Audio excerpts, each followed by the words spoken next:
Madam Speaker, tonight I'm here on behalf of Pacific Salmon. And Madam Speaker, the Pacific Salmon Strategy Initiative, the main federal program supporting wild salmon restoration, habitat protection, science and rebuilding on the West Coast, sunsets at the end of March.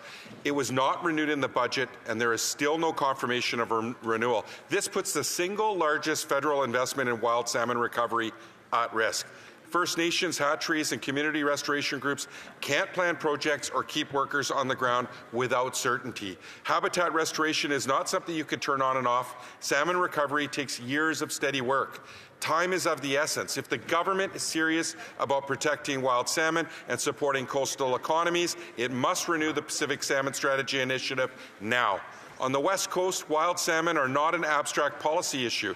They are food security, culture, ecosystem health, local livelihoods, and local economies. Organizations like the Redfish Restoration Society, working with Nuu-chah-nulth Nations, have spent decades restoring watersheds, rebuilding salmon habitat, and training local workers. This is reconciliation in action.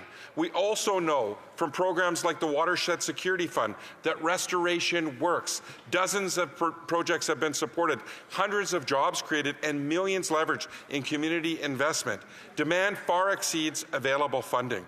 Communities are lining up to do the work. If something works, you scale it up. You don't pull the rug out from underneath the people rebuilding wild salmon and protecting watersheds.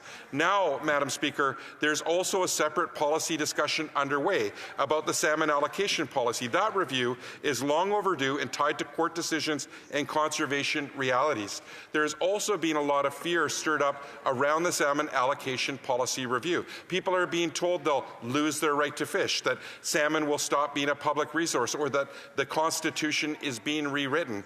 None of that is true. No one is being shut out of the water. Recreation fishing is not being eliminated. Families will still be able to fish. Now, Madam Speaker, some Conservatives have chosen to stir fear instead of engaging honestly with the law, the science, and the reality facing wild salmon. At the same time, the Liberal government has failed to clearly explain what this review is and what it's not, allowing misinformation to spread.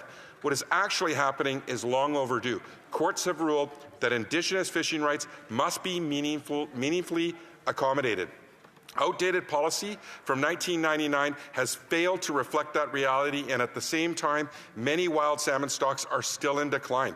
Conservation and rebuilding must come first, because without healthy wild salmon, there is no fishery for anyone.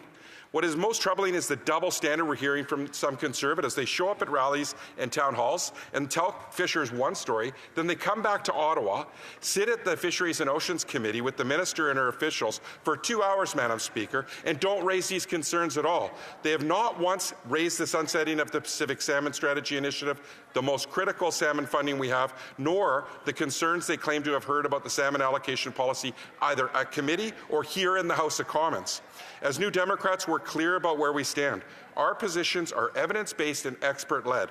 We stand for conservation first because without wild salmon, there is no fishery. We stand for rebuilding salmon so there is a future for all fishers, good jobs in coastal communities, and strong local economies. We stand for respecting the law and Indigenous rights, and we stand for stable, long-term funding so restoration doesn't collapse every few years. The government must move now, quickly on these decisions related to both the Pacific Salmon Strategy Initiative and the Salmon Allocation Policy Review.